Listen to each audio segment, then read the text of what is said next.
Hello students, आज जो है हम देखेंगे पार्ट 8 अर्थशास्त्र का परिचय। अब अर्थशास्त्र सबसे पहले हम देखेंगे कि अर्थशास्त्र क्या होता है और उसका आप परिचय इस चैप्टर में देखोगे। तो अर्थशास्त्र इट मीन्स जैसे व्यक्तिगत अथवा पारिवारिक व्यवस्थापन, आय व्यय अर्थात जो हम खर्च करते हैं, इट मीन्स कहाँ से हमारा पैसा आता है और कहाँ पे वह खर्च होता है, अर्थात आर्थिक घटकों से संबंधित होता है।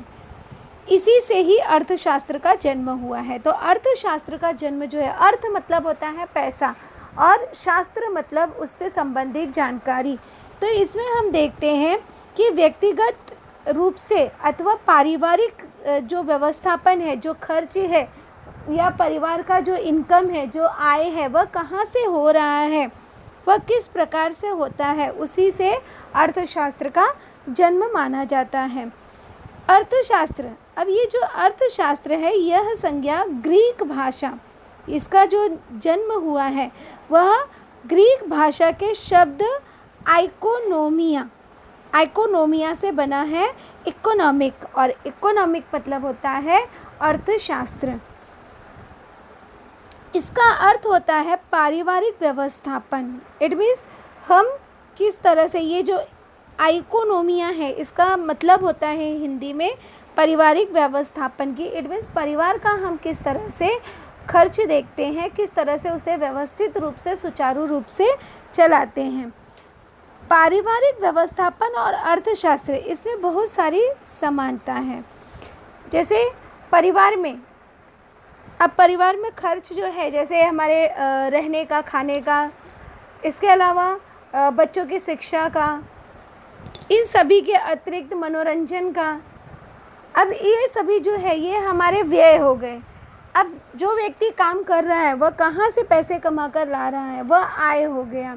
तो इसी को कहते हैं आय व्यय, और इसी का जब हम नियोजन करते हैं उसी को कहा जाता है अर्थशास्त्र। तो अर्थशास्त्र और ये जो पारिवारिक व्यवस्थापन है इसमें बहुत ही समानता है। अर्थशास्त्र की शुरुआत जो है, ये व्यवस्थापन की शुरुआत हमारे घर से होती है। अब हम देखते हैं कि क्या समानताएं हैं। जैसे समय, पूंजी इट मीन्स धन, श्रम, भूमि और संसाधनों का उचित पद्धति से कैसे उपयोग करें, यह अर्थशास्त्र के कारण हमें समझ में आता है। अर्थात हमारे पास समय है तो हम समय का किस तरह से नियोजन करें। अगर हमारे पास संपत्ति है, धन है, तो उस पूंजी को कहाँ पर लगाएं। श्रम, कितना हमें मेहनत करना चाहिए, उससे हमें किस तरह से हम अपने लक्ष्य को हासिल कर सकते हैं। भूमि और संसाधन, जो भी हमारे पास संसाधन है, संसाधन अर्थात रिसोर्सेस, जो भी संसाधन है उसका हम किस तरह से उचित पद्धति से उपयोग करके अपना जीवन निर्वाह कर सकते हैं, ये सब बातें जो हैं हमें अर्थशास्त्र समझाता है। विविध साधनों का उपयोग कर लोगों की असीमित आवश्यकताएं किस प्रकार दूर की जाती हैं, इसका अध्ययन अर्थशास्त्र में किया जाता है। अभी ये अर्थशास्त्री हैं लियोनेल रॉबिन्स। अभी लियोनेल रॉबिन्स जो हैं, इनके मतानुसार इन्होंने अर्थशास्त्र को परिभाषित किया है कि असीमित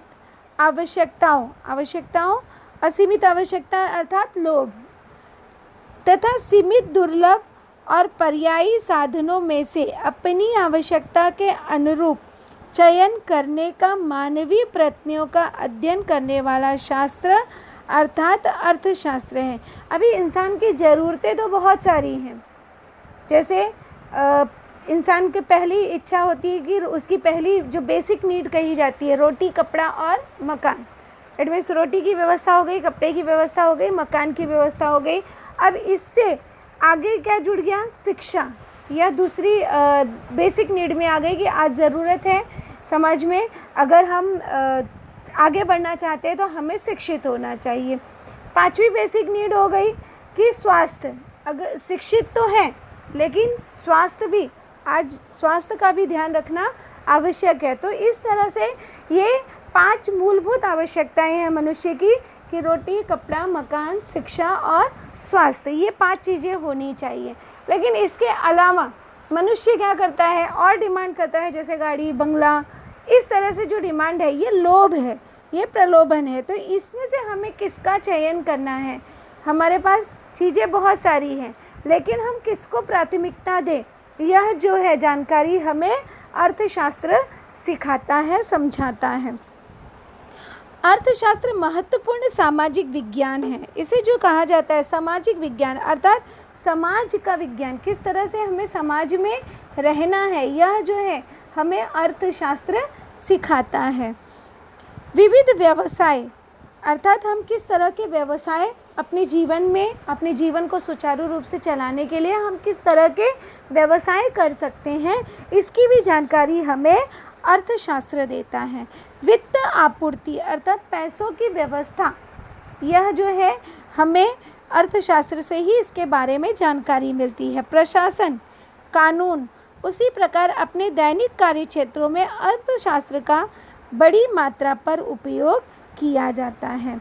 मानव के सामाजिक विज्ञान में अर्थशास्त्र का सबसे अधिक महत्वपूर्ण योगदान है, क्योंकि अर्थशास्त्र ही हमें जीवन में अच्छी तरह से जीवन यापन करने की शिक्षा देता है और किस चीज़ को हमें प्राथमिकता देनी है इसे हमें समझाता है।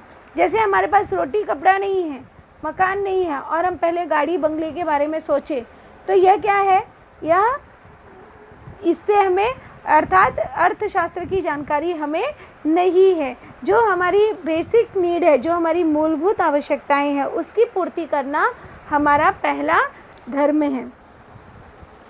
अब इसके आगे हम देखेंगे कि अर्थशास्त्री जो हैं एडम स्मिथ को अर्थशास्त्र का जनक कहा जाता है, अर्थात इन्होंने ही इसकी उत्पत्ति की कि अर्थशास्त्र क्या होता है, इसलिए एडम स्मिथ को अर्थशास्त्र का जनक कहा जाता है।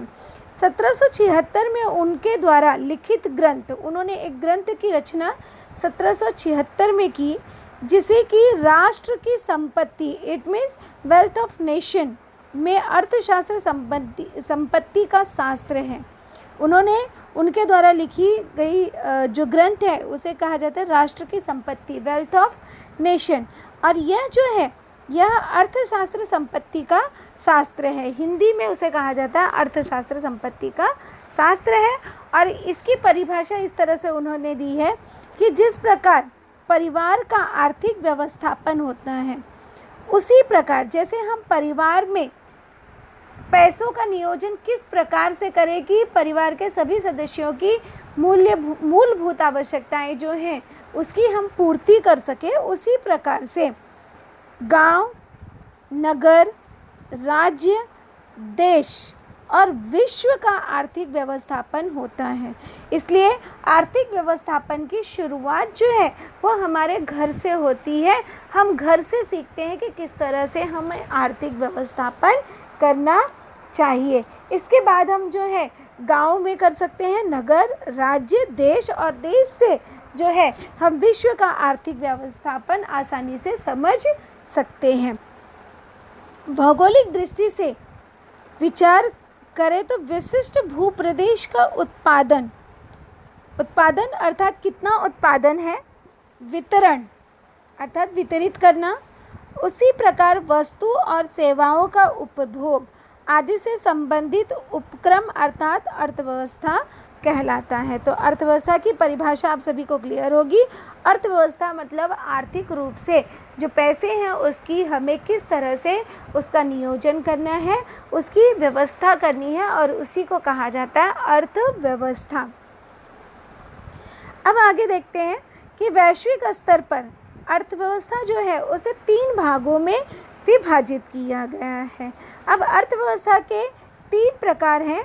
सबसे पहला प्रकार है पूंजीवादी अर्थव्यवस्था, दूसरा है समाजवादी अर्थव्यवस्था और तीसरा है मिश्र अर्थव्यवस्था। इस प्रकार से वैश्विक अर्थात विश्व स्तर पर अर्थव्यवस्था को 3 भागों में विभाजित किया गया है। पूंजीवादी अर्थव्यवस्था, समाजवादी अर्थव्यवस्था और मिश्र अर्थव्यवस्था।